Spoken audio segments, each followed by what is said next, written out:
Also in New Orleans for an exclusive interview is BP's Chief Operating Officer, Doug Suttles. Mr. Suttles, good morning. Good morning, Harry. The cap seems to be holding. It's almost 2 weeks now, so we have not seen any significant amount of oil rise to the surface. Can you tell us about progress for the relief well and what kind of timetable you're talking about once and for all getting this oil gusher that has despoiled the Gulf dead once and for all? Yeah, Harry, I mean, as you mentioned earlier, it's encouraging. It's been 13 days since we've had any new oil flow into the Gulf of Mexico. And of course, we're 100 days into this horrible event. But ultimately, we've got to make sure this well can never flow again. And the first step along that path is actually this static kill, which we hope to actually pump at the beginning of next week. We're making good progress. Of course, the Tropical Storm Bonnie set us back a bit, but we're back on location and working. And then ultimately, we will need to complete the relief well, which is still on target to be done before the middle of August. So we're still making good progress. All right, so you will then, in fact, try the static kill with the cap mechanism that's in place now? You know, Harry, that's the plan. Ultimately, we've got to get that approved by Admiral Allen, but he's given us the go-ahead to do all the planning, and we're working that quite closely with the government scientists.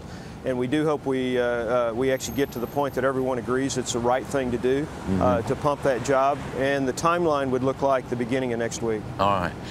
Untold millions of gallons of oil spilled into the Gulf, tens of thousands of lives affected, to say nothing of the environmental damage that has happened to the Gulf of Mexico.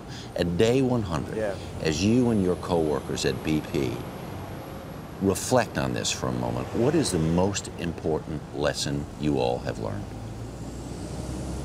Well, Harry, there's a lot of thoughts that go through your head on day 100. You know, it's a milestone none of us wanted to ever see, but, you know, the first thing I think about is those 11 people who lost their lives on the 20th of April.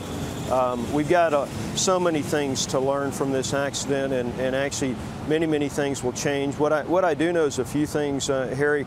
Our ability, the industry's ability to fight a big spill and a well control, a blowout on the bottom of the seabed in the deep water is significantly different today than it was on the 20th of April. We've invented things, we've created things, we've invented new techniques to skim, we've applied techniques that have never been done before, we've mounted the largest response the world's ever seen.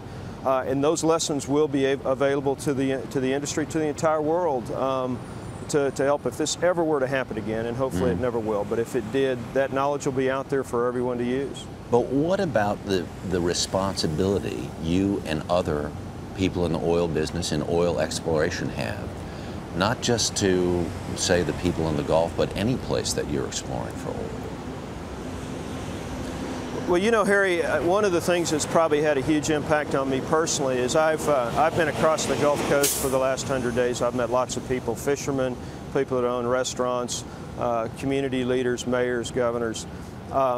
This has been extraordinarily painful, and there's so many things we have to do to make this thing right. And when you feel and touch that, it has a huge impact on you. And we've got to make sure the chances of this happening are extraordinarily remote. But I would also tell you, if you're in this region, oil and gas activity in the Gulf of Mexico is hugely important to the people here. It supports a lot of the economy and the jobs, and we have to find a way to do both. We have to find a way to do it safely, but the jobs and getting that oil and gas in the United States are also important. Doug Suttles, we appreciate your time this morning. Thank you.